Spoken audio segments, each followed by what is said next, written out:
বাড়ি থেকে কিভাবে বের করব? আমার হাজবেন্ড তো তার মাকে মাথায় তুলে নাচে। শুন, একটা কাজ করবি,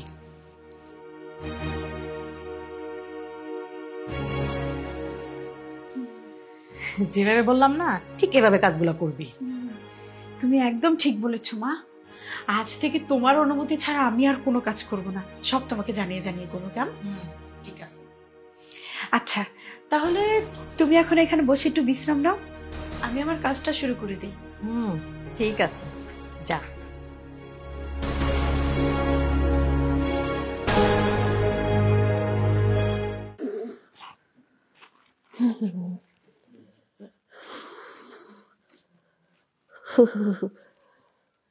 মা,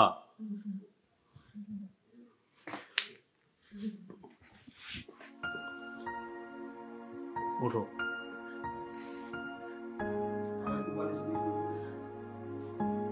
তোমার শরীর দিয়ে জ্বরে পুড়ে যেতেছে, এটার জন্য আমি দায়ী মা, আমি দায়ী।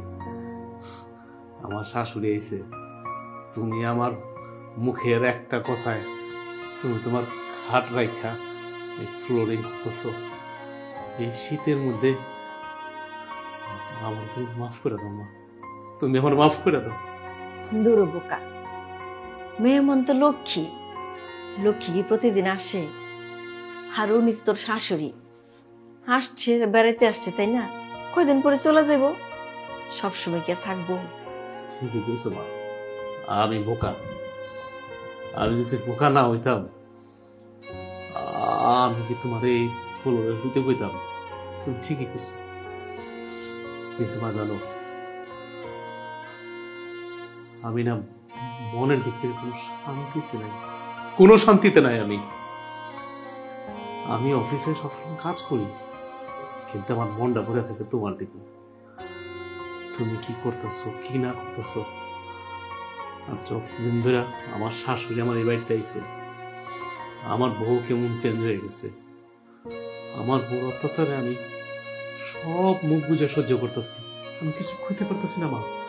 আমার বুকটা ফাইটটা যেতেছে, আমি কোনো কিছু বই প্রকাশ করতে পারতেছি না, না পারতাছি কইতে, না পারতাছি সইতে। তুমি আমার মা, তুমি এই ফ্লোরে পড়ে রয়েছো, এটা দেখতে কি ভাল লাগে? পৃথিবীর কোনো সন্তান কি এগুলো সহ্য করতে পারে? আমি কইরা গেলাম মা, আমি কইরা গেলাম। তো যাই হোক মা, তুমি আমার মন থেকে মাফ করে দিও, আমার অভিশাপ দিও। দূর পাগল ছেলে, মায়েরা কি সন্তানরে কোনোদিন অভিশাপ দেয়? কোনোদিনও দিতে পারে না। মায়েরা দুই হাত ভইরা সন্তানরে দোয়া করে যেন তাকে মঙ্গল হয়। আমিও তোর জন্য দোয়া করি বাবা। আচ্ছা মা, পাগল টাগল যাই কও, পরে আলাপ হলো, অহন আমার লগে তুমি লও, আমি তোমার হসপিটাল নিয়ে যাবো। শুন বাবা, তুই আমার লগে চিন্তা করিস না, তুই না অফিসে যত, আমি সময় করে ওষুধটা খাইয়া নেব।